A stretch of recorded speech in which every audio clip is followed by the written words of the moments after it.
ബഹുമാനികളെ, റബ്ബ് സുബ്ഹാനഹു വ തആല ഈ ഭൂമിലോകത്തേക്ക് നിയോഗിച്ചിരിക്കുന്ന അവൻ്റെ പടപ്പുകളിൽ തികച്ചും വ്യത്യസ്തമായ ഒരു വിഭാഗമാണ് മനുഷ്യരായ നമ്മൾ.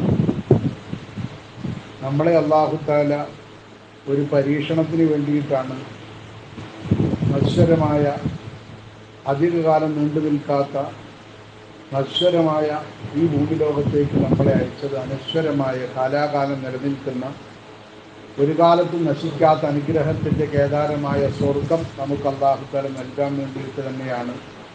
അതിനുള്ള പരീക്ഷണത്തിലാണ് നമ്മൾ ഇന്ന് ഈ ലോകത്ത് ജീവിച്ചുകൊണ്ടിരിക്കുന്നത്.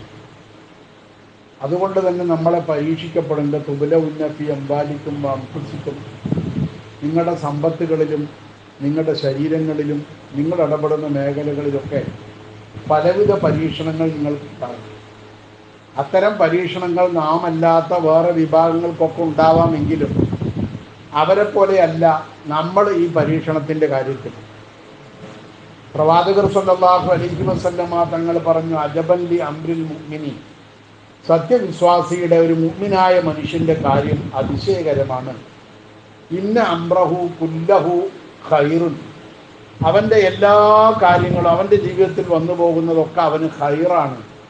അവന് ഖൈറല്ലാത്തതൊന്നും അവൻ്റെ ജീവിതത്തിൽ വരൂല. ഇന്ന അസാബത്തുഹു സറാവു ഷക്കറ, അവന് വല്ല അനുഗ്രഹം കിട്ടിയാൽ, അവനെ സന്തോഷിപ്പിക്കുന്ന വല്ല കാര്യം അവനുണ്ടായാൽ, അവൻ ആഗ്രഹിച്ചതുപോലെ അവൻ്റെ കാര്യം നടന്നാൽ അവൻ അൽഹംദുലില്ലാ എന്ന് പറയും, അള്ളാഹുവിന് ശുക്ർ ചെയ്യും. അതിൻ്റെ പേരിൽ സുന്നത്ത് നിസ്കരിക്കുകയോ അല്ലെങ്കിൽ ഖുർആൻ ഓതുകയോ ദിക്ർ ചെല്ലുകയോ എന്തോ ആവാം, അതിൻ്റെ പേരിൽ അവൻ അള്ളാഹുവിന് ശുക്റുള്ളവനാകും. അതൊരു സത്യവിശ്വാസിയുടെ സ്വഭാവമാണ്. ഫകാന ഖൈറൻ ലഹു, അതും അവന് ഖൈറായി. ഇനി മറിച്ചാണ് അവന് സംഭവിച്ചത്, വൈൻ അസ്വാബത്തുഹു മുസീബത്തുൻ, അവന് സംഭവിച്ചത് അസ്വാബത്തുഹു ദർറാവും, അവന് സംഭവിച്ചത് ഒരു പ്രയാസമാണ്, ഒരു ബുദ്ധിമുട്ടാണ്. അവന് രോഗം വരികയാണ്, അവൻ്റെ കച്ചവടത്തിൽ പരാജയം വരികയാണ്, അല്ലെങ്കിൽ അവൻ ഉദ്ദേശിച്ചതുപോലെ കാര്യം നടക്കാതിരിക്കുകയാണ്, അല്ലെങ്കിൽ ജീവിതത്തിൽ എന്തൊക്കെയോ തോൽവി അവന് സംഭവിക്കുകയാണ്. എന്ത് പ്രയാസം അവന് വന്നാലും സ്വബറ, സത്യവിശ്വാസിയാണെങ്കിൽ അവൻ ക്ഷമിക്കും. ഒരു വിശ്വാസിയുടെ ഏറ്റവും വലിയ അടയാളമാണത്. ഈമാനുള്ളവൻ ക്ഷമയുള്ളവനായിരിക്കണം, അവനത് സഹിക്കും. അതിൻ്റെ പേരിൽ തലതല്ലി കീറുകയോ നെഞ്ചത്തടിക്കുകയോ അല്ലെങ്കിൽ അതിൻ്റെ പേരിൽ ആത്മഹത്യ ചെയ്യുകയോ അതിൻ്റെ പേരിൽ ജീവിത നൈരാശ്യം ബാധിച്ച് വേറെ വല്ലതും ആവുകയോ ചെയ്യൂല. കാരണം അതൊക്കെ ഖൈരിഹി വ ശർരിഹി മിനല്ലാഹി തആല, നന്മയും തിന്മയുമായ എല്ലാ കാര്യങ്ങളും നമുക്ക് വരുന്നത് അള്ളാഹുവിൽ നിന്നാണെന്ന് വിശ്വസിക്കുന്നവനാണ് അവൻ. അള്ളാഹു അറിയാതെ ഈ ഭൂമി ലോകത്തൊരു മരത്തിൻ്റെ പഴുത്ത ഇല പോലും വീണു പോകുന്നില്ല എന്ന് വിശ്വസിക്കുന്ന ഒരാള് ബാക്കിയുള്ള കാര്യമൊന്നും അള്ളാഹു അറിയില്ല എന്ന് ഒരിക്കലും വിശ്വസിക്കരുത്. നമ്മുടെ എല്ലാ കാര്യവും അള്ളാഹു അറിയുന്നുണ്ട്.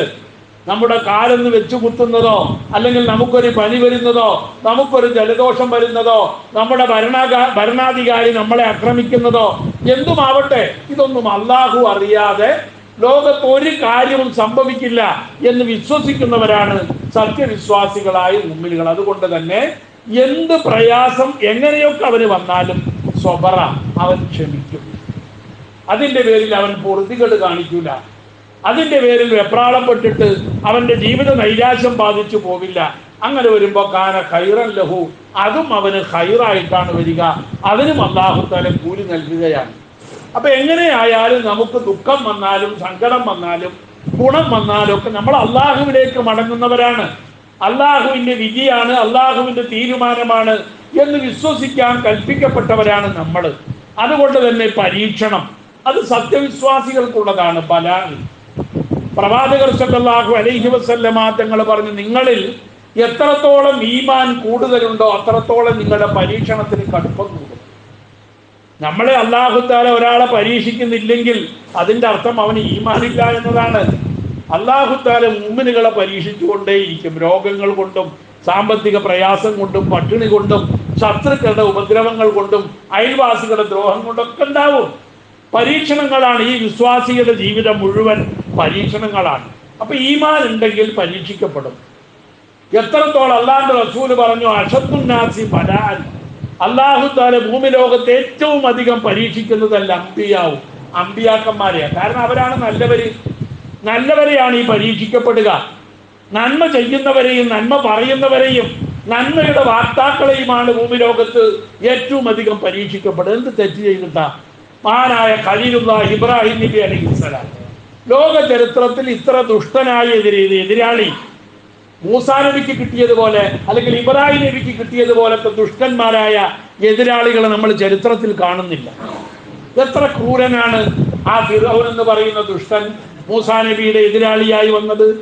അല്ലെങ്കിൽ നമ്രൂദ് എന്ന് പറയുന്ന ഇബ്രാഹിം നബിയുടെ എതിരാളിയായി ചരിത്രം പരിശുദ്ധ ഖുർആൻ പരിചയപ്പെടുത്തുന്ന നമ്രൂദ് എത്ര ദുഷ്ടനാണ്.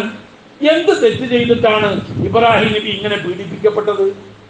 എന്ത് തെറ്റാണ് ഇബ്രാഹിം നബി ചെയ്തത്? ഇബ്രാഹിം നബി ചെയ്ത തെറ്റ് പരിശുദ്ധ ഖുർആൻ പറയുന്നുണ്ട്.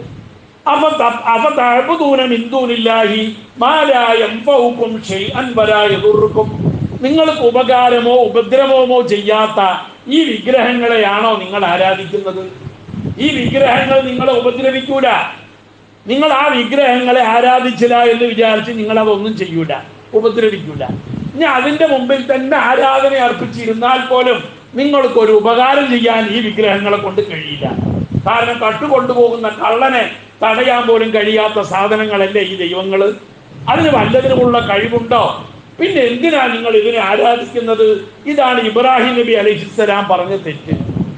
അതിനും അവരെ മറുപടി പറഞ്ഞത് എന്താ? നീ പറഞ്ഞ ന്യായമാണല്ലോ, അതുകൊണ്ട് ഞങ്ങൾ ഇനി ഇത്തരം ഈ ദൈവങ്ങളെ ഒന്നും, ഞങ്ങൾ ഉണ്ടാക്കിയ ദൈവങ്ങളെ ഞങ്ങൾ ആരാധിക്കൂല, ഞങ്ങളെ ഉണ്ടാക്കിയ ദൈവത്തെയാണ് ഞങ്ങൾ ആരാധിക്കുക എന്നാണ് പറയേണ്ടിയിരുന്നത്. പക്ഷെ അവര് പറഞ്ഞതെന്താ? നിങ്ങൾ അവനെ കരിച്ചു കളയുക. വൻസുറു ആലിഹത്തക്കും, പരിശുദ്ധ ഖുർആൻ അല്ലാഹു തന്നെ പറയുന്നുണ്ട്. അവര് പറഞ്ഞതെന്താ? ഖുർആൻ പറയുന്നു, നിങ്ങൾ അവനെ തീയിലിട്ട് കരിച്ച് ഭസ്മമാക്കി കളയുക. അവർ നിങ്ങൾ കരിച്ച് ചാരമാക്കുക. വൻസുറു ആലിഹത്തക്കും, അങ്ങനെയെങ്കിലും നിങ്ങൾ നിങ്ങളുടെ ദൈവങ്ങളെ സഹായിക്കുക എന്നാണ് ആ ദുഷ്ടന്മാര് പറഞ്ഞത്. ഏതായാലും ആ പറഞ്ഞതുപോലെ തന്നെയാണ് അല്ലാഹു തആല ആ സമയത്ത് ഇബ്രാഹിം നബി അലൈഹിസ്സലാം പറഞ്ഞത്. പരിശുദ്ധ ഖുർആൻ രേഖപ്പെടുത്തുന്നുണ്ട്, ഇബ്രാഹിം നബി അലൈഹിസ്സലാമിനെ അല്ലാഹു തആല ആ നിലയിൽ പരീക്ഷിച്ചപ്പോ, ആ നിലയിൽ തീ കുണ്ടാരത്തിലേക്ക് എറിയപ്പെട്ടപ്പോ ഇബ്രാഹിം നബി അലൈഹിസ്സലാം പറഞ്ഞത് ഒറ്റ വാക്കാണ്, ഹസ്ബുനല്ലാഹു വനിഅമൽ വക്കീൽ. എനിക്ക് അല്ലാഹു മതി. എൻ്റെ ദുഃഖത്തിലും എൻ്റെ സന്തോഷത്തിലും എൻ്റെ പ്രയാസത്തിലും എൻ്റെ കണ്ണ് കുളിർമയാകുന്ന വിഷയങ്ങളിലൊക്കെ എൻ്റെ കൂടെ അല്ലാഹു ഉണ്ടാവണം. അതാണ് ഇബ്രാഹിം നബിയുടെ ദിക്ർ, ഹസ്ബുനല്ലാഹു വനിഅമൽ വക്കീൽ. അല്ലാഹു മതി, എനിക്ക് അല്ലാഹു മതി. ഇവിടെയാണ് ഇബ്രാഹിം നബിയെ നമ്മൾ പഠിക്കേണ്ടി വരുന്നത്. ഇബ്രാഹിം നബിയുടെ കൂടെ അല്ലാഹ് ഉണ്ടായിരുന്നു. അതുകൊണ്ട് ഇബ്രാഹിം നബി ഒറ്റയ്ക്ക് കളിച്ചാൽ തന്നെ ആ ടീം വിജയിക്കും. കാരണം ഗോൾ പോസ്റ്റിൽ അള്ളയുള്ളത് അപ്പുറത്ത്. എതിരാളികൾ 10,000 എണ്ണം ഉണ്ടായാൽ ഈ പോസ്റ്റിൽ ഇനി ഗോള് കയറൂല. ഒരു ഗോളിക്കും ഒരാൾക്കും ഒരു കളിക്കാരനും ആ പോസ്റ്റിലേക്ക് പന്തടിച്ച് കയറ്റാൻ കഴിയില്ല. കാരണം ഇബ്രാഹിം നബി ആദ്യം തന്നെ ഗോളിയാക്കി കൊണ്ട് നിർത്തിയത് അള്ളാഹുവിനെയാണ്. പക്ഷെ നമ്മളുടെ ഗോൾ പോസ്റ്റിൽ നമ്മൾ ചെയ്ത്താന്മാരെ കൊണ്ട് നിർത്തിയിട്ട് വെറുതെ അള്ളാഹിന്റെ പേര് പറഞ്ഞാൽ നമ്മൾ എവിടെയാണ് വിജയിക്കുക? ഇബ്രാഹിം നബി പറഞ്ഞത് ഹസ്ബുനല്ലാഹ്, എനിക്ക് അല്ലാഹു മതി എന്ന് പറഞ്ഞപ്പോ കുൽന, അല്ലാഹ് പറയുന്നു, യാ നാർ കൂനി ബർദൻ വസലാമൻ അലാ ഇബ്രാഹിം. ഇബ്രാഹിമേ, അല്ലാഹ് തീയെ നീ എൻ്റെ സൃഷ്ടിയാണ്, ഞാനാണ് നിന്നെ സൃഷ്ടിച്ചത്. നമ്രൂദാണ് കത്തിച്ചതെങ്കിലും തീ എന്റേതാണ്, അതിന്റെ സൃഷ്ടാവ് ഞാനാണ്. അല്ലാഹു പറഞ്ഞു, യാ നാർ കൂനി ബർദൻ വസലാമൻ അലാ ഇബ്രാഹിം, നീ ഇബ്രാഹിമിന് വേണ്ടി തണുപ്പാവണം. അല്ലാഹു തആല പറഞ്ഞു ബർദൻ, തണുക്കണം. തണുത്താലും ഇബ്രാഹിം നബിക്ക് പ്രയാസമാണല്ലോ, ഒരു പരിധിക്കപ്പുറം തണുക്കാൻ പറ്റൂലല്ലോ. അപ്പൊ അല്ലാഹു തആല പറഞ്ഞു, അങ്ങനെ തണുത്തിട്ട് ഇബ്രാഹിമിനെ നീ ഐസക്കട്ടയാക്കരുത്. സലാമൻ, ഇബ്രാഹിമിന് രക്ഷയാവണം, ഏസിയായി മാറണം, കൂളായി മാറണം. ഇബ്രാഹിമിന് പോറവേൽക്കാത്ത വിധം ആ തീയനെ അല്ലാഹു തആല സെക്കൻഡ് നേരം കൊണ്ട് മാറ്റി കൊടുക്കുകയാണ്. ഇതാണ് യഥാർത്ഥത്തിൽ ഇബ്രാഹിം നബി അലൈഹിസ്സലാമും അതേപോലെ മൂസ നബി അലൈഹിസ്സലാമിന്റെ ജീവിതം. നമ്മൾ എത്രയോ കേട്ട കഥകളാണല്ലോ. എന്തൊക്കെ പ്രയാസങ്ങളാണ് ഈ അമ്പിയാക്കന്മാർ സഹിച്ചത്. മഹാനായ പ്രവാചകർ സല്ലല്ലാഹു അലൈഹി വസല്ലമ തങ്ങൾ എത്രയാണ് സഹിച്ചത്. അതേപോലെ ലോകത്ത് പ്രവാചകത്വം വന്ന് അല്ലാഹുവിന്റെ ദീനുമായി വന്ന് നേർമാർഗത്തിലേക്ക്, സദാചാരത്തിലേക്ക്, സന്മാർഗത്തിലേക്ക് ക്ഷണിച്ച ഒരു പ്രവാചകനെയും അക്കാലഘട്ടത്തിലെ അധികാരികളും ആ കാലഘട്ടത്തിലെ ദുഷ്ടന്മാരും ദ്രോഹിക്കാതിരുന്നിട്ടില്ല. അധികാരികൾ എന്ന് പറയുന്ന വർഗം എത്ര നല്ലവനും അധികാരം കിട്ടിക്കഴിഞ്ഞാൽ അവൻ ക്രൂരനായി മാറും, ദുഷ്ടനായി മാറും. അതാണ് ലോക ചരിത്രം. അപൂർവമേ ഉള്ളൂ അതിന് വിരുദ്ധമായിട്ട് ഒന്ന് രണ്ട് ആളുകളെ ചരിത്രത്തിലുള്ളൂ. ഒരു സുലൈമാൻ നബി അലൈഹിസ്സലാം, ഒരു യൂസഫ് നബി അലൈഹിസ്സലാം, അതേപോലെ ഒരു ദുൽഖർനൈനി അലൈഹിസ്സലാം. ഇങ്ങനെ ചുരുങ്ങിയ ആളുകളെ ഉള്ളൂ അധികാരം കിട്ടിയിട്ടും ആ അധികാരത്തിന്റെ ഹുങ്ക് കൊണ്ട് ആളുകളെ ദ്രോഹിക്കാത്ത ഭരണാധികാരികൾ ലോകത്ത് വളരെ സൂക്ഷിച്ച ആളുകളാണ്. വളരെ വിരലിലെണ്ണാവുന്ന ആളുകളെ ഉള്ളൂ. ബാക്കിയുള്ള അധികാരികൾ മുഴുവൻ ദുഷ്ടന്മാരായിരുന്നു. അധികാരം കിട്ടിയതോടുകൂടെ അവരാളുകളെ ദ്രോഹിക്കാൻ തുടങ്ങി. മഹാനായ ഔഫ് ബിൻ മാലിക് റളിയല്ലാഹു അൻഹു തങ്ങളെ തൊട്ട് റിപ്പോർട്ട് ചെയ്യപ്പെടുന്ന ഒരു ഹദീസില് ഒരു ഭരണാധികാരിയുടെ ഗുണം റസൂലുള്ളാഹി തങ്ങൾ പരിചയപ്പെടുത്തുന്നുണ്ട്. ഖിയാറു അഇമ്മത്തിക്കും അല്ലദീന യുഹിബ്ബൂനഹും. നിങ്ങളുടെ ഭരണാധികാരികളിൽ ഏറ്റവും നല്ല ഭരണാധികാരി എന്ന് പറയുന്നത് നിങ്ങൾ അല്ലദീന യുഹിബ്ബൂനഹും, നിങ്ങൾ അവരെ സ്നേഹിക്കുന്നു. ആ ഭരണാധികാരിയെ നിങ്ങൾ സ്നേഹിക്കുന്നു, അതാണ് നല്ല ഭരണാധികാരി എന്ന് പറഞ്ഞാൽ. വയുഹിബ്ബൂനക്കും, ആ ഭരണാധികാരി നിങ്ങളെയും സ്നേഹിക്കുന്നു. വയുസല്ലൂനക്കും, ആ ഭരണാധികാരിക്ക് വേണ്ടി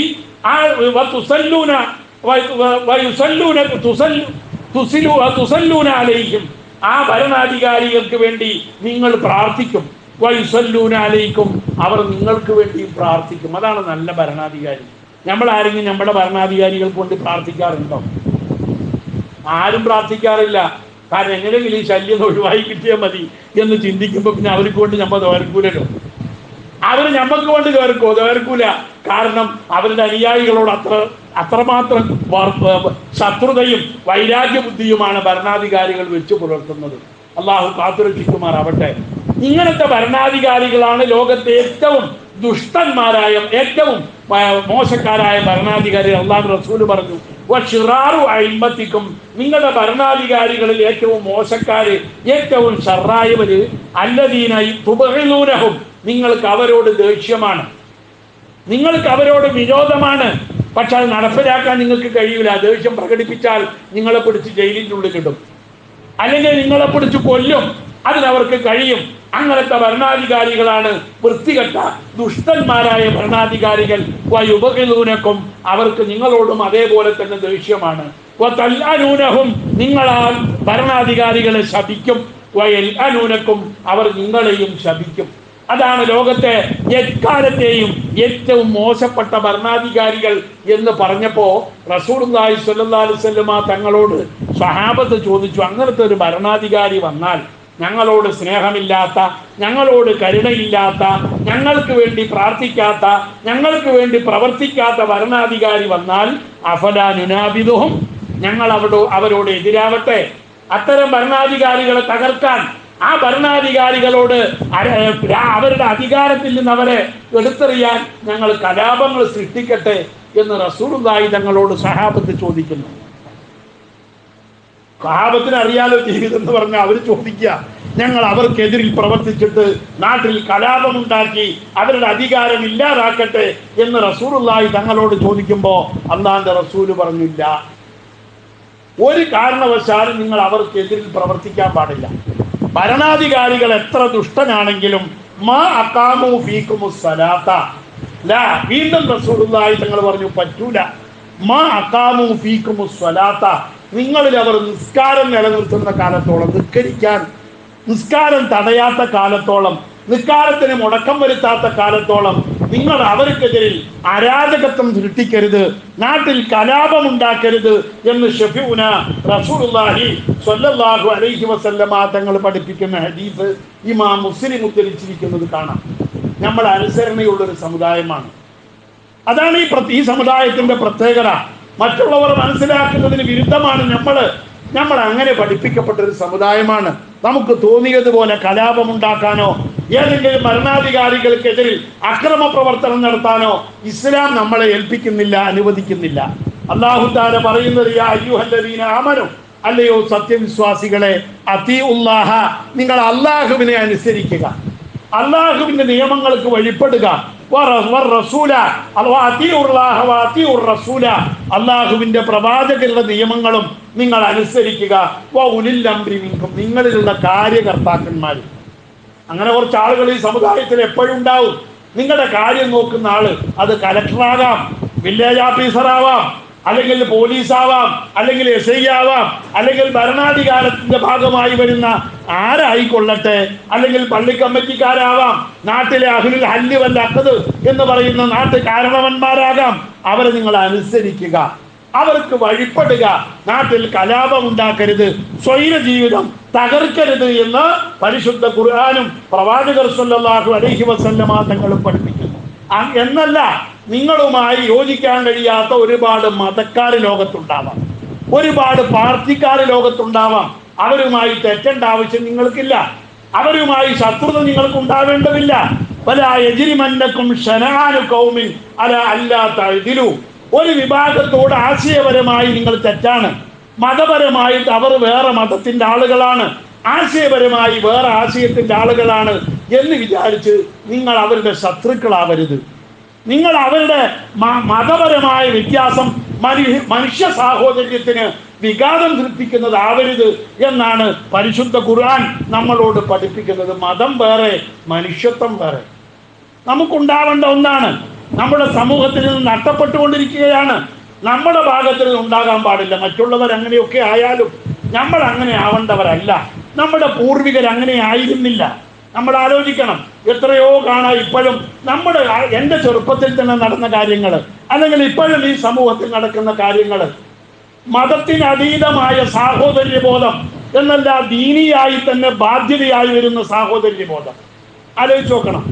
ഞാൻ ഒരു 5-8 വയസ്സ് 10 വയസ്സിൻ്റെ താഴെയുള്ള കാലത്ത് എൻ്റെ ഒരു ചെറിയ പെങ്ങളുണ്ട്, ആമിന എന്ന അവൾക്ക് പേര്. ആ ആമിനെ പ്രസവിച്ച് തൊട്ടിയിൽ കിടക്കുമ്പോൾ, പ്രസവിച്ച് 3-4 മാസമായ കാലത്ത് എൻ്റെ വീട്ടിൽ 2 തൊട്ടി ഉണ്ടായിരുന്നു.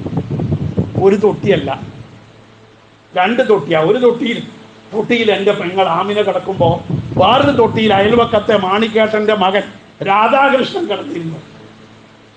ആ തൊട്ടിയിൽ അവൻ്റെ അമ്മ കൊയ്യാൻ പോകുന്നതാണ്. അപ്പനും അമ്മയൊക്കെ കൊയ്ത്തിന് പോകുന്ന കർഷക തൊഴിലാളികളാണ്. കുട്ടിക്ക് 3 മാസം കഴിഞ്ഞപ്പോൾ രാവിലെ നേരത്തെ 5 മണിയാകുമ്പോഴേക്ക് ആ കുട്ടിനെ കൊണ്ടുവന്ന് എൻ്റെ വീട്ടിൽ തൊട്ടിയും കെട്ടിയിട്ട് എൻ്റെ വീട്ടിൽ കൊണ്ട് കിടത്തിയിട്ട് ആ കുഞ്ചാട്ടത്തി എന്ന് പറയുന്ന പണിക്ക് പോകും. അവർ കൊയ്യാൻ പോകും. ഇനി കൊയ്ത് മെതിച്ച് മണിയാക്കി അളന്നു കൊടുത്തിട്ട്, പതമ്പും പറയൊക്കെ അറിയണവർക്കറിയാം, പുതിയ തലമുറയ്ക്കാന്നും അറിയില്ല. രാത്രി 12 മണിയൊക്കെ ആവും അവരുടെ പതമ്പൊക്കെ അളന്നു കഴിഞ്ഞിട്ട് അവർ തിരിച്ചു വരുമ്പോൾ. ഈ കുട്ടി അതുവരെ പാല് കുടിക്കാതെ കിടക്കൂലെന്ന് ഉറപ്പല്ലേ. അപ്പൊ ഈ 2 കുട്ടികൾക്ക് മുല കൊടുത്തിരുന്നത് എൻ്റെ ഉമ്മയാണ്.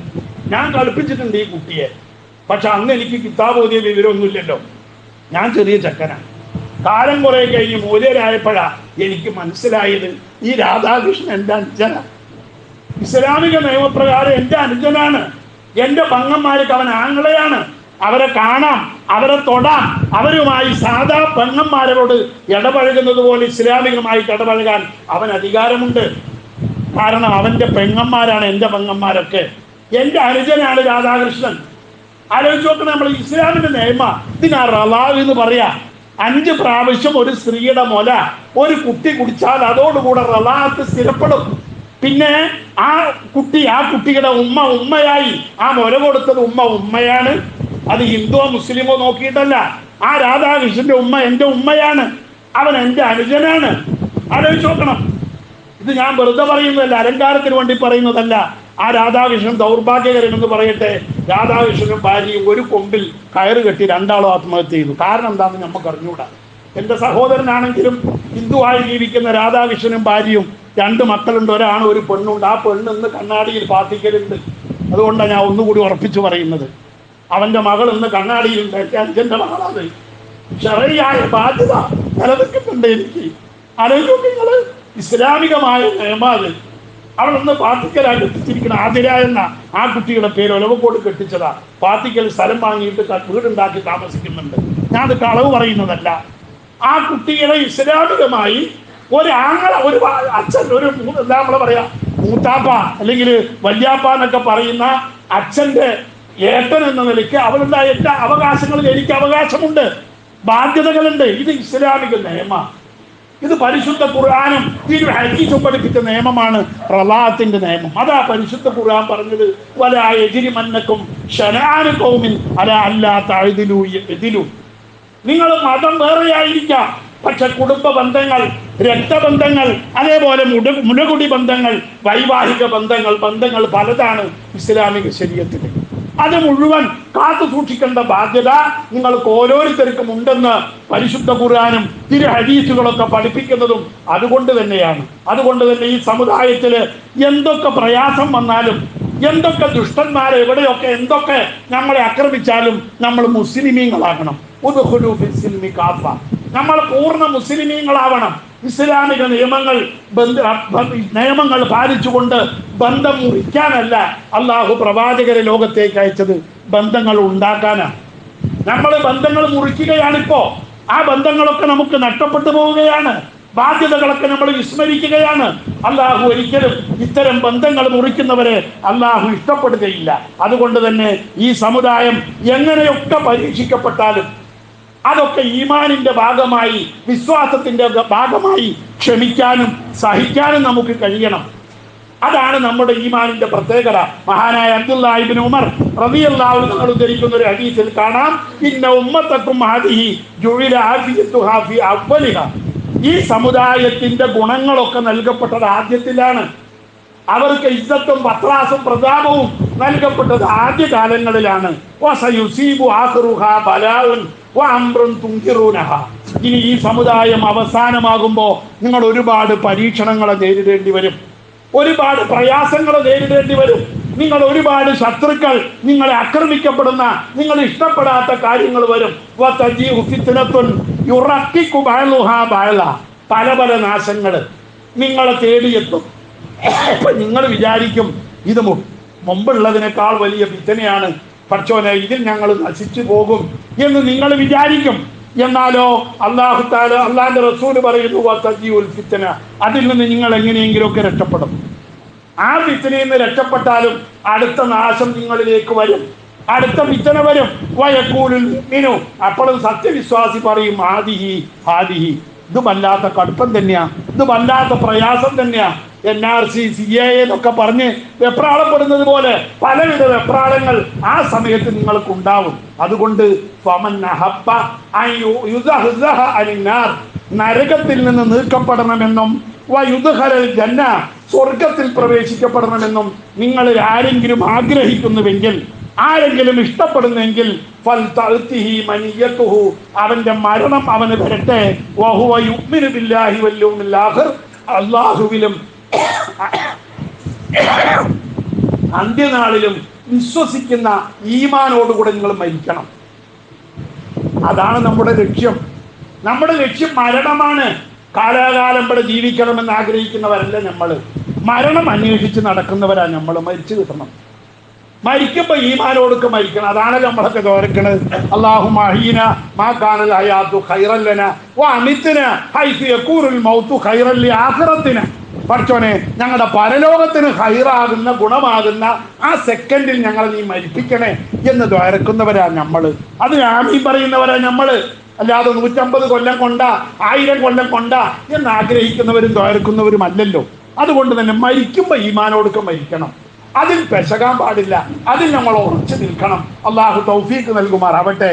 വലയബ്ലുവന്നകും ബിശൈഇൻ മിനൽ ഖൗഫി വൽ ജൂഅ്, വിശപ്പ് കൊണ്ടും പേടി കൊണ്ടും, വനക്സിൻ മിനൽ അംവാലി വൽ അൻഫുസി, അതേപോലെ മുതലിന്റെ കുറവ് കൊണ്ടും സാമ്പത്തിക പ്രയാസം കൊണ്ടും ഇഷ്ടക്കാർ കുടുംബക്കാരൊക്കെ കൊല്ലപ്പെടൽ കൊണ്ടൊക്കെ നിങ്ങളെ അല്ലാഹു തആല പരീക്ഷിക്കുമ്പോൾ വബശ്ശിരി സ്വാബിരീൻ, പരിശുദ്ധ ഖുർആൻ പറയുന്ന നബിയെ, ക്ഷമിക്കുന്നവർക്ക് താങ്കൾ സന്തോഷ വാർത്ത അറിയിക്കുക. ക്ഷമിക്കുക. ക്ഷമയാണ് ഒരു മുഅ്മിനായ മനുഷ്യന്റെ ഏറ്റവും വലിയ ഗുണം. വെപ്രാളപ്പെടുകയല്ല, ക്ഷമിക്കുകയാണ് നമ്മൾ വേണ്ടത്. ക്ഷമിച്ചാൽ അല്ലദീന ഇദാ അസാബത്തുഹും മുസീബത്തുൻ ഖാലൂ ഇന്നാ ലില്ലാഹി വ ഇന്നാ ഇലൈഹി റാജിഊൻ. എന്ത് പ്രയാസം വന്നാലും ഇന്നാ ലില്ലാഹിൽ ഒതുങ്ങണം എല്ലാ പ്രയാസങ്ങളും. അതിൻ്റെ അപ്പുറം ഒരു പ്രയാസം നമുക്കുണ്ടാവരുത്. മഹാനായ അബ്ദുല്ലാഹ് ഇബ്നു ഉമർ റളിയല്ലാഹു അൻഹു മുത്തഖിയുസ്സുന്ന, ഇന്ന് ഞാൻ അദ്ദേഹത്തിന്റെ ചരിത്രം തൊബക്കാത്തിൽ അല്പം പരിശോധിച്ചപ്പോൾ വലിയ എടുത്തു പറഞ്ഞ ഒന്നാമതായ അദ്ദേഹത്തെ പറ്റി തൊബക്കാത്തിൽ ഇമാം ഷഹറാനി പറയുന്ന വലിയ ഒരു ഗുണം പറയുന്നത്, മൂപ്പര് റസൂലുള്ളാഹി തങ്ങൾ വഫാത്തായതിന്റെ ശേഷം ഒരു കല്ലിന്റെ മേലൊരു കല്ല് എടുത്തു വെച്ചിട്ടില്ല എന്നാണ്. ഒരു ചെടി അദ്ദേഹം നട്ടിട്ടില്ല. മനസ്സിലാക്കണം. റസൂലുള്ള വഫാത്തായതിന്റെ ശേഷം ഒരു കല്ലിന്റെ മേലൊരു കല്ല് അദ്ദേഹം എടുത്തു വെച്ചിട്ടില്ല. പിന്നെ ഭൂമിയിൽ ഒരു പണി എടുത്തിട്ടില്ല. പിന്നെ ഒരു ചെടി അദ്ദേഹം വെച്ചിട്ടില്ല റസൂലുള്ള വഫാത്തായതിന്റെ ശേഷം. എന്താണ് ആ പുണ്യകർമ്മം ചെയ്യാത്തതിൻ്റെ കാരണം? ഇനി മരിക്കണം എന്ന ചിന്തയ്ക്കപ്പുറം, മരണശേഷമുള്ള അമലുകളാകണമെന്ന ചിന്തയ്ക്കപ്പുറം വേറെ ചിന്തയില്ലാതെ ആഖിറം എന്ന നിലയ്ക്ക് തന്നെ ജീവിച്ച മഹാനാണ് അബ്ദുല്ലാഹി ഇബ്നു ഉമർ റളിയല്ലാഹു അൻഹു. മൂപ്പരുടെ ഒരു മകന്, മൂപ്പര് വളരെ വയസ്സായി മരിച്ച ആളാണ്. വയസ്സാം കാലത്ത് ഒരു മകന് മാരകമായ അസുഖം ബാധിച്ചു. ഈ അസുഖം ബാധിച്ചപ്പോൾ ഭയങ്കര വെപ്രാളം. തൻ്റെ മകന് അസുഖം ബാധിച്ചപ്പോൾ വെപ്രാളപ്പെട്ട് വളരെ പൊറുതികേട് കാണിക്കുന്നത് കണ്ടപ്പോൾ മറ്റുള്ളവർ വിചാരിച്ചു, റബ്ബേ ഇത് വല്ലാത്ത പ്രയാസം ആവുമല്ലോ. ഒരു രോഗം വരുമ്പോഴേക്ക്, മകനൊരു രോഗം വരുമ്പോൾ ഇത്രത്തോളം അദ്ദേഹം പൊറുതികേട് കാണിച്ചാൽ ആ മകനെങ്ങാനും മരിച്ചു പോയാൽ മൂപ്പർക്ക് അറ്റാക്ക് വന്നിട്ട് അപ്പം തന്നെ മൂപ്പര് സ്തബ്ധനായി മരിച്ചു പോകുമല്ലോ എന്ന് പോലും വീട്ടുകാരും കുടുംബക്കാരൊക്കെ പേടിച്ചു. പക്ഷേ ആ മകൻ മരിച്ചു.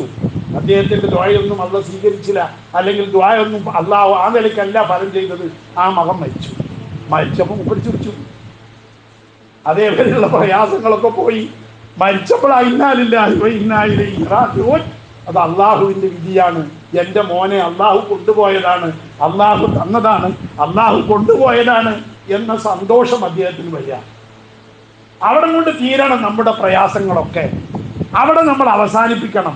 പിന്നെ അതിൻ്റെ പേരിൽ കരഞ്ഞിട്ടിരിക്കാൻ പാടില്ല, പിന്നെ നിലവിളിക്കാൻ പാടില്ല, പിന്നെ കണ്ണീരൊഴുക്കാൻ പാടില്ല. അതിൻ്റെ മുമ്പ് അതൊക്കെ പറ്റുമോ? രോഗിയായിരിക്കുമ്പോൾ മക്കൾക്ക് വേണ്ടി, കുടുംബത്തിന് വേണ്ടി കരയാം, അള്ളാഹുവിനോട് കണ്ണുനീരൊലിപ്പിച്ച് ദ്വാരക്കാം.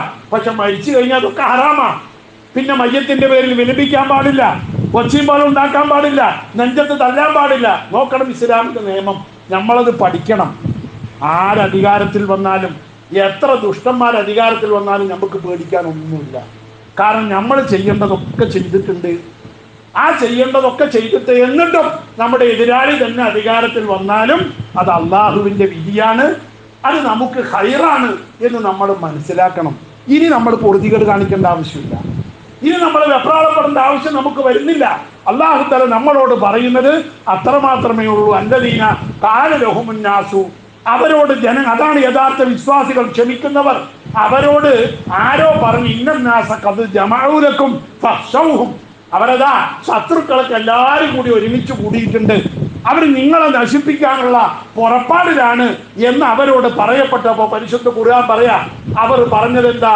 പങ്കലബു ഹസ്ബു ഖാലു, അവർ പറഞ്ഞു അസാദഹും ഈമാന, അവരുടെ ഈമാൻ അധികരിച്ചു. നമ്മുടെ ശത്രുക്കൾ എല്ലാവരും കൂടി ഒത്തുകൂടി എന്ന് കേട്ടപ്പോൾ പേടിയല്ല ഉണ്ടായത്, ഈമാൻ കൂടി. കാരണം അങ്ങനെയാണല്ലോ, നമ്മൾ മുഅ്മിനീങ്ങളാണെങ്കിൽ കാഫിരീങ്ങളെ യോജിക്കണം, ഇസ്ലാമിന്റെ ശത്രുക്കൾ ഒന്നാവണം. അത് കണ്ടപ്പോൾ ഇവർക്ക് ഉറപ്പായി, ഈമാൻ ഒന്നുകൂടി അധികരിച്ചു. വഖാലു, അവർ പറഞ്ഞു ഹസ്ബുനല്ലാഹ് വനിഅമൽ വക്കീൽ. ഇബ്രാഹിം നബി പറഞ്ഞ അതേ വാക്ക് നമ്മുടെ നാവിൽ നിന്ന് വരും, ഹസ്ബുനല്ലാഹു വനിഅമൽ വക്കീൽ. അല്ലാഹുവേ, ഞങ്ങൾക്ക് നീ മതി, ഞങ്ങളുടെ കാര്യം ഏറ്റെടുത്തവൻ നീ തന്നെയാണ്, ഞങ്ങൾക്കത് ധാരാളമാണ് എന്നവർ പറഞ്ഞപ്പോ ഫൻഖലബൂ ബിനിഅമത്തിൻ മിനല്ലാഹി വഫദ്ലിൻ, അള്ളാഹുവിന്റെ അനുഗ്രഹം കൊണ്ടും അള്ളാഹുവിന്റെ ഔദാര്യം കൊണ്ടും ലം യംസസുഹും സൂഉൻ, അവർക്ക് ഒരു പ്രയാസം ഉണ്ടായില്ല, ഒരു ബുദ്ധിമുട്ടും ഉണ്ടായില്ല, അവരെ ആർക്കും ദ്രോഹിക്കാനും കഴിഞ്ഞില്ല. വത്തബൗ റിദ്വാനല്ലാഹ്, അവർ അള്ളാഹുവിന്റെ പൊരുത്തത്തെയാണ് പിൻപറ്റിയത്, അതുകൊണ്ടാണ് അവർ വിജയം വരിച്ചത് എന്ന് പരിശുദ്ധ ഖുർആൻ നബിയെയും സ്വഹാബത്തിനെയും പറ്റി പറയുന്നത് അതുകൊണ്ട് തന്നെയാണ്. അതുകൊണ്ട് നമ്മുടെ പ്രതീക്ഷ ആ ഹസ്ബുനല്ലാഹിൽ തന്നെ ആവണം. നമുക്ക് അള്ളാഹു മതി, അള്ളാഹു നമ്മുടെ കൂടെ വേണം. നമ്മൾ അള്ളാഹിനെ ഒഴിവാക്കിയിട്ട് ആരെയൊക്കെ കൂടെ കൂട്ടിയാലും, എല്ലാവരും നമ്മുടെ കൂടെ ഉണ്ടായാലും നമ്മൾ വിജയിക്കൂല. ഒന്നാമതായി നമ്മുടെ കൂടെ അള്ള വേണം.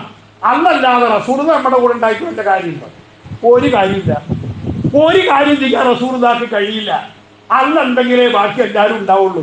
അല്ലല്ലാത്തവൻ്റെ കൂടെ റസൂലുള്ളാഹി ഉണ്ടാവില്ല, ഔലിയാക്കളും ഉണ്ടാവില്ല, അമ്പിയാക്കളും ഉണ്ടാവില്ല. അള്ളാഹിനെ കൂടെ കൂട്ടാൻ കഴിയണം. അതില്ലാതെ വെറുതെ പിന്നെ ആരോ ഉണ്ടാവുമെന്ന് നടന്നാൽ രക്ഷ ഉണ്ടാവില്ല മുഅ്മിനീങ്ങളെ. അതുകൊണ്ട് ഹസ്ബുനല്ലാഹ് വനിഅമൽ വക്കീൽ, അള്ളാഹു നമുക്ക് മതി. മഹാനായ ഇബ്നു അബ്ബാസ് തങ്ങൾ റിപ്പോർട്ട് ചെയ്യുന്ന ഒരു ഹദീസിൽ കാണാം, ഹസ്ബുനല്ലാഹു വനിഅമൽ വക്കീൽ എന്ന വാക്ക് ഖാലഹ ഇബ്രാഹിമു ഹീന ഉൽഖിയ ഫിന്നാരി, ഇബ്രാഹിം നബിയെ തീയിലെറിയപ്പെട്ടപ്പോൾ ഇബ്രാഹിം നബി പറഞ്ഞ വാക്ക് ഹസ്ബുനല്ലാഹ്. അതുകൊണ്ടാണ് ഇബ്രാഹിം നബി രക്ഷപ്പെട്ടത്. വഖാലഹ മുഹമ്മദ് സല്ലല്ലാഹു അലൈഹി വസല്ലം, മുഹമ്മദ് നബി ആ ഹസ്ബുനല്ലാഹ് പറയുന്ന ഒരു സന്ദർഭം ഉണ്ടായിട്ടുണ്ട്. മുഹമ്മദ് നബി ഹസ്ബുനല്ലാഹ് പറഞ്ഞത് ഹീനകാലു ഇന്നന്നാസ ഖദ് ജമഉ ലക്കും ഫഖ്ശൗഹും, അഹ്സാബ് യുദ്ധം, ഇസ്ലാമിന്റെ എതിരാളികൾ എല്ലാവരും കൂടി വലിയ സൈന്യവുമായിട്ട് മദീനയെ ആക്രമിക്കാൻ വേണ്ടി വരുന്നുണ്ട് എന്ന് കേട്ടപ്പോ അള്ളാന്റെ റസൂല് പറഞ്ഞു, ഹസ്ബുനല്ലാഹ്, നമുക്ക് അള്ളാഹു മതി. അവരൊക്കെ കൂടിയാലും അള്ളാന്റെ പകരം നിൽക്കാൻ അവരെ കൊണ്ട് കഴിയില്ല എന്ന ആ ദിക്റാണ്, ആ വാക്കാണ്, ആ ഈമാനാണ് അള്ളാഹുവിന്റെ പ്രവാചകർക്ക് എപ്പോഴും ഉണ്ടായിരുന്നത്. അതുകൊണ്ട് വമൻ യതവക്കൽ അലല്ലാഹ്, ആരെങ്കിലും അള്ളാഹുവിൽ തവക്കുലാക്കിയാൽ ഫഹുവ ഹസ്ബുഹു, അവർക്ക് അള്ളാഹു മതി. പക്ഷെ നമുക്കതിൽ കഴിയുന്നില്ല. അവിടെ പ്രശ്നമുണ്ട്. പഴയത് പറയാനൊക്കെ എളുപ്പമുണ്ട്, കേൾക്കാനും എളുപ്പമുണ്ട്, പറയാനും എളുപ്പമുണ്ട്. നമുക്ക് തവക്കുലുണ്ടോ എന്നതാണ് പ്രശ്നം. കാരണം നമ്മുടെ കിബിർ അത് അനുവദിക്കുന്നില്ല, അഹങ്കാരം. നമ്മുടെ ഏറ്റവും വലിയ പ്രശ്നം അതാ. ഓരോ പാർട്ടിക്കാരും, ഓരോ ഗ്രൂപ്പുകാരും, ഓരോ പാർട്ടിയിൽ തന്നെ പല ഗ്രൂപ്പുകാരും ഒക്കെ കിബറന്മാരാ. ഞാൻ പറഞ്ഞത് നടക്കണം, ഞാൻ പറഞ്ഞ പോലെ ആകണം, എൻ്റെ അടുത്ത് ഇങ്ങോട്ട് വരണം, ഞാൻ അങ്ങോട്ട് പോകൂല, എൻ്റെ മുമ്പിൽ ഒന്ന് മാപ്പ് പറയണം എന്നൊക്കെ പറയുന്ന അല്ലെങ്കിൽ ചിന്തിക്കുന്ന ആ അവസ്ഥ ഉള്ള കാലത്തോളം നമ്മൾ നന്നാവൂല. ആ കിബർ നമ്മൾ ആദ്യം കളയണം, അഹങ്കാരം. ഇത് ഏറ്റവും മോശമായ ഏത് മതത്തിന്റെ കാഴ്ചപ്പാടനുസരിച്ച് നോക്കിയാലും ഏറ്റവും വലിയ വൃത്തികെട്ട ഏർപ്പാടാണ് ഈ അഹങ്കാരം എന്ന് പറയുന്നത്, കിബർ എന്ന് പറയുന്നത്. അർക്കാലനാദി വെളിവൊക്കെയും ഒക്കുമഹ, ഞാൻ എന്ന ഭാവം അത് തോന്നായിക വേണമിഹ, തോന്നുന്നതാകിൽ അഖിലം ഞാനിതെന്ന വഴി തോന്നണമേ വരദ നാരായണായ നമ എന്ന അമ്പലത്തിൽ രാവിലെ തന്നെ പാടുന്നതും അതുകൊണ്ട് തന്നെയാണ്. ഞാനെന്ന ഭാവം ഇത് വല്ലാത്തൊരു ഭാവമാണ്. സ്വാമി വിവേകാനന്ദൻ കേരളത്തിൽ വന്നപ്പോൾ ആലുവയിൽ വെച്ച് ചട്ടമ്പി സ്വാമികളെ കണ്ടു. നിങ്ങൾ കേട്ടിട്ടുണ്ടാവുമല്ലോ, പഠിച്ചിട്ടുണ്ടാവുമല്ലോ ചട്ടമ്പി സ്വാമി. ചട്ടമ്പി പറഞ്ഞാൽ തമ്മാടി എന്നല്ല അർത്ഥട്ടോ, ലീഡർ എന്നാണ്. അന്ന് കാലത്ത് സ്കൂളിലെ ലീഡർമാർക്ക് ചട്ടമ്പി എന്നാണ് പറയാ, ക്ലാസ് ലീഡർക്ക്. ആ നിലയ്ക്ക് ചട്ടമ്പി സ്വാമി ആയതാണ്, അല്ലാതെ മൂപ്പര് തമ്മാടിയൊന്നും അല്ല. അപ്പൊ ചട്ടമ്പി സ്വാമികളെ കണ്ടപ്പോ സ്വാമി വിവേകാനന്ദൻ ചോദിച്ചു, ചിന്മുദ്ര എന്താണെന്ന് ചോദിച്ചു സ്വാമി ചട്ടമ്പി സ്വാമികളോട് ആലുവ അദ്വൈതാശ്രമത്തിൽ വെച്ച്. അപ്പൊ അദ്ദേഹം ഇങ്ങനെ കാണിച്ചു കൊടുത്തു ചട്ടമ്പി സ്വാമികൾ. ഇതന്നെയാ അപ്പൊ ഞമ്മക്കും പറയാനുള്ളത്. നമ്മൾ ഇങ്ങനെ ആവണം, ഈ നിലയിൽ ഇങ്ങനെ ആവണം നമ്മൾ ഓരോരുത്തരും. ഇതാവണം നമ്മുടെ സ്വഭാവവും നമ്മുടെ ചിന്തയും ഒക്കെ. അതായത് മനുഷ്യനെ സംബന്ധിച്ചിടത്തോളം ഈ വാക്കിന്റെ പേര് മുസബ്ബഹ വരലിന്ന, സബ്ബാബത്ത് വരലിന്ന അതിന്റെ പേര് അറബിയിൽ സബ്ബാബത്ത് എന്നാണ് ഈ വരലിന്റെ പേര്. ഈ വരലിന് ഇബ്ഹാം എന്നാണ് പേര്. സബ്ബാബ് എന്ന് പറഞ്ഞാൽ സബ്ബ് പറഞ്ഞാൽ ചീത്ത പറയാം. നമ്മൾ ചീത്ത പറയാൻ ഉപയോഗിക്കുന്ന വരല ഈ വരല്. പിന്നെ ഇബ്ഹാം എന്ന് പറഞ്ഞാൽ തിരിച്ചറിയാത്തത്, എന്താണെന്ന് തിരിയാത്ത സാധനം എന്നാണ് ഇബ്ഹാം പറഞ്ഞതിന്റെ അർത്ഥം. ഇതെന്താണെന്ന് തിരിഞ്ഞിട്ടില്ല ഇതുവരെ. അതായത് ആത്മാവ് യസ്അലൂനക റൂഹി ഖുൽ റൂഹു മിൻ അംരി റബ്ബി വമാ ഊതീതും മിനൽ ഇൽമി ഇല്ലാ ഖലീല. ആത്മാവിനെ പറ്റി അല്ലാഹുവിന്റെ റസൂലുള്ളാഹി തങ്ങളോട് ദൂതന്മാരോട് ചോദിച്ചപ്പോൾ അല്ലാഹ് പറഞ്ഞത് അറിയില്ല എന്ന് പറഞ്ഞോളൂ ഈ നബിയെ, അതിനെ പറ്റിയുള്ള അറിവ് നിങ്ങൾക്കില്ല. അത് മുബഹമാണ്. ആത്മാവ് അറിയപ്പെടാത്ത ഒന്നാണ്. അതുകൊണ്ട് ഇത് ആത്മാവിനെ സൂചിപ്പിക്കുന്ന വിരലാണ്. അതാണ് ഇബ്ഹാം. ഇത് ചീത്തയെ സൂചിപ്പിക്കുന്ന, അഹങ്കാരത്തെ സൂചിപ്പിക്കുന്ന വിരലാണ്. മറ്റുള്ളവർക്കെതിരിൽ ചൂണ്ടുന്ന വിരലാണ് ഈ ചൂണ്ടുവിരല് എന്ന് നമ്മൾ പറയുന്ന സബ്ബാബത്ത് വിരല്. അതേപോലെ അതിന് നടുവിലുള്ള വിരല് നമ്മുടെ മനസ്സിനെ സൂചിപ്പിക്കുന്നതാണ്. അതിൻ്റെ ഇപ്പുറത്തുള്ള വിരല് നമ്മുടെ സ്വഭാവങ്ങളെ സൂചിപ്പിക്കുന്നതാണ്. ചെറുവിരല് പഞ്ചേന്ദ്രിയങ്ങളെ സൂചിപ്പിക്കുന്നതാണ്. ഈ 3 വിരലുകളെയും ഇതിന്റെ ഉള്ളിലേക്ക് ഒതുക്കിയിട്ട് ഈ ചീത്ത പറയുന്ന വിരലിനെ, അഹങ്കാരത്തെ, കിബറിനെ ആ ആത്മാവിലേക്ക് ലയിപ്പിച്ചു നിർത്തിയാലേ ഒരു മനുഷ്യന് തവക്കുലുണ്ടാവുകയുള്ളൂ. നമ്മളെയൊക്കെ നയിക്കുന്നത് അഹങ്കാരമാണ്, കിബറാണ്, ഞാനെന്ന ഭാവമാണ്. അതില്ലെങ്കിൽ നമ്മുടെ നേതാക്കന്മാരും നമ്മുടെ പാർട്ടിക്കാരും നമ്മളൊക്കെ നന്നായേനെ. അല്ലാഹു തആല നന്നാക്കി തരുമാറാവട്ടെ. അപ്പൊ അതുകൊണ്ട് വമൻ യതവക്കൽ അലല്ലാഹ്, ആരെങ്കിലും അള്ളാഹുവിൽ അവനവന്റെ കിബറും വാശിയൊക്കെ വിട്ടിട്ട് അള്ളാഹുവാണ് വലുത്, അവന്റെ നിയമമാണ് നിയമം, അതാണ് നടക്കുക എന്ന നിലയ്ക്ക് അള്ളാഹുവിൽ തവക്കുലാക്കിയാൽ അവൻ വിജയിച്ചു. ഹസ്ബുനല്ലാഹ്, അതാണ് ഇബ്രാഹിം നബി പഠിപ്പിച്ച ആ ഹസ്ബുനല്ലാഹ്. അതാണ് നമ്മൾ ദുൽഹജ്ജ് മാസത്തിൽ സ്മരിക്കപ്പെടുന്നതും ഉളുഹിയ്യത്തിലൂടെ നമ്മൾ സമർപ്പിക്കുന്നതും. നമ്മുടെ അഹങ്കാരത്തെയാണ് നമ്മൾ ബലി നൽകേണ്ടത്. നമ്മുടെ വ്യക്തിപരമായ അഭിമാനം അല്ലെങ്കിൽ വ്യക്തിപരമായ അഹങ്കാരമായിരുന്നു ഇബ്രാഹിം നബിയുടെ പുത്രൻ ഇസ്മായിൽ. എൻ്റെ മോൻ എന്ന ചിന്തയുണ്ടായിരുന്നു ഇബ്രാഹിം നബിക്ക്. അതുകൊണ്ട് അല്ലാഹു തആല പറഞ്ഞ ആ എൻ്റെ മോനെ എന്ന് നിർത്തണം. ആ എൻ്റെ പറ്റൂല, നിന്റെ മനസ്സിൽ ഞാനേ ഉണ്ടാകാവൂ. അത് ഹസ്ബുനല്ലക്ക് എതിരാണ്. അല്ലാഹു തആല ഇബ്രാഹിം നബിയോട് മകനെ അറുക്കാൻ പറഞ്ഞതും ഈ കിബർ ഇല്ലാതാക്കാൻ വേണ്ടി തന്നെയാണ്. അഹങ്കാരത്തെ, അഹംഭാവത്തെ ഇല്ലാതാക്കാൻ തന്നെയാണ്. നമ്മുടെ അഹംഭാവം നമ്മൾ ഇല്ലാതാക്കണം. അതിനുള്ള പരിശ്രമം തന്നെയാണ് ഉദ്ഹിയ്യത്തായാലും മറ്റുള്ള ബലിപെരുന്നാളുമായി ബന്ധപ്പെട്ട എല്ലാ കർമ്മങ്ങളും. അതുകൊണ്ട് ഓർമ്മിപ്പിക്കട്ടെ, ബലിപെരുന്നാളിന്റെ ദുൽഹജ്ജ് മാസം ആരംഭിക്കുകയാണ്. അതുകൊണ്ട് നമ്മൾ ഓരോരുത്തരും അതിനു വേണ്ടിയുള്ള നിയ്യത്ത് ഇപ്പം തന്നെ തുടങ്ങണം. നഖം മുറിക്കാതിരിക്കുക, അതേപോലെ തന്നെ മുടി വെട്ടാതിരിക്കുക, താടി മീശയൊന്നും വെട്ടാതിരിക്കുക, ഒക്കെ ദുൽഹജ്ജ് തുടങ്ങുന്നതിന് മുമ്പ് ചെയ്തു വെക്കുക. എന്നിട്ട് അത് കഴിയുന്നത് വരെ ആ നിലയിൽ തന്നെ അള്ളാഹുവിലേക്ക് അടുക്കുക. എന്നിട്ട് ദുൽഹജ്ജിൽ ആ ദുൽഹജ്ജ് 10-നോ 11-നോ എപ്പോഴാ ഉദ്ഹിയ്യത്ത് അറുക്കുന്നത് വെച്ചാൽ അത് കഴിഞ്ഞിട്ട് മാത്രം മുടിയും നഖമൊക്കെ നിൽക്കുക. അതിനുവേണ്ടി ഇപ്പം തന്നെ മനസ്സുകൊണ്ട് തയ്യാറാവുക. എല്ലാവരോട് കഴിവിന്റെ പരമാവധി നമുക്ക് കഴിയുന്നിടത്തോളം എല്ലാവരും അതിൽ ഷെയർ എടുക്കാൻ തയ്യാറാവണം. സ്വന്തമായി വാങ്ങാൻ കഴിവുള്ളവർ ഷെയറിൽ നിന്നും നിൽക്കാതെ ഒന്ന് വാങ്ങി തന്നെ അറക്കണം. സാധാരണ ഉള്ളതിനേക്കാൾ കൂടുതൽ, കഴിഞ്ഞ വർഷത്തേക്കാൾ കൂടുതൽ ആ വിഷയത്തിൽ മറ്റു മുഅ്മിനുകളെ, പാവങ്ങളെ സഹായിക്കാനും സന്തോഷിപ്പിക്കാനും പെരുന്നാൾ സന്തോഷകരമാക്കാനും നമ്മുടെ സമ്പത്ത് ഉപകാരപ്പെടുന്നത് ഉദ്ഹിയ്യത്തിലൂടെയാണ്. അതിനെല്ലാവരും ഇപ്പം തന്നെ കരുതണമെന്നും സഹായിക്കണമെന്നും സഹകരിക്കണമെന്നും അള്ളാഹുവിൻ്റെ പേരിൽ, ദീനിൻ്റെ പേരിൽ അപേക്ഷിക്കുകയാണ്. അള്ളാഹു തആല നമുക്കൊക്കെ തൗഫീഖ് നൽകുമാറാവട്ടെ. നമ്മുടെ പരിശ്രമങ്ങളൊക്കെ അള്ളാഹു തആല വിജയിപ്പിക്കുമാറാവട്ടെ. നമ്മുടെ എല്ലാ ഉദ്ദേശങ്ങളും അള്ളാഹു സഫലമാക്കി തരുമാറാവട്ടെ.